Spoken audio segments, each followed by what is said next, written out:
তুই সেই মেয়েকে বিয়ে করবি যেই মেয়ে তোর সঙ্গে বিএমডব্লিউতে নয় সাইকেলে করে ঘুরতে চায়, যেই মেয়েটা তোর ঘরে এসে গরুর গোস্ত নয় ডাল ভাত খেয়ে থাকতে চায়। আরে তুই সেই মেয়েকে বিয়ে করবি, গোস্ত হবে 2 পিস, তুই খাবি 1 পিস, তোর বউ খাবে 1 piece. That is the solution যুবক ভাইরা আমার, বলো। আর মেয়ের বাবা যদি বলে বাবা তুমি আমার জামাই হও, আমি জানি তোমার টাকা পয়সা কম, তো তুমি এক কাজ করো, তুমি আমার মেয়েকে বিয়ে করে নিয়ে যাও। যতক্ষণ পর্যন্ত তুমি চাকরি না পাবা, ব্যবসায় সফল না হবা, আমার মেয়ে, প্লিজ লিসেন টু মি, শুনবেন, আমার মেয়ে আমার ছিল, আমার খেত আমারই থাকবে। তুমি তোমার বাবার ছেলে, বাবার ছেলেই ছিলা, বাবার ছেলেই থাকবে।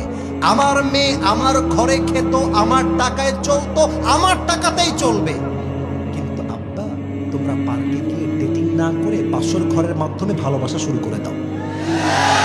লাভ কি দেখেন, লাভ কি দেখেন, মেয়েটার হালাল বিয়েটাও হয়ে গেল, যুবকটার উপরে টাকারও চাপ আসলো না।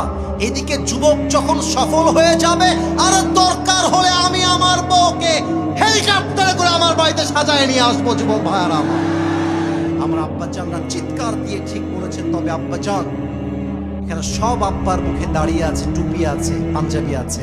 আব্বাজান, আপনি একা নামাজি হলে জান্নাতে যাওয়া যাবে না। আপনার সন্তানের বিয়ের বয়স হয়ে গেল, আপনি বিয়ে দিতে চান না। আপনার সন্তানটা দিনাজপুরে গিয়ে টাঙ্কি মারে আর প্রেম করে বেড়ায়। আব্বাজান, কবরে যাওয়ার পরে আপনার সন্তানকে বিয়ে না দেওয়ার জন্য আপনার সন্তান যত খাটে পানি খেয়েছে প্রত্যেকটার দায়ভার কিয়ামতে আব্বাকে বহন করতে হবে। আমার যুবক আজকালকার মেয়েরা, আমি জানি এই কথাগুলো বাস্তব বলছি, যুবকদের গায়ে আগুন জ্বলবে আজকে ইনশাআল্লাহ। আমি বলছি শোনো, আমার কথা আগে শোনো, লিসেন টু মি ফার্স্ট।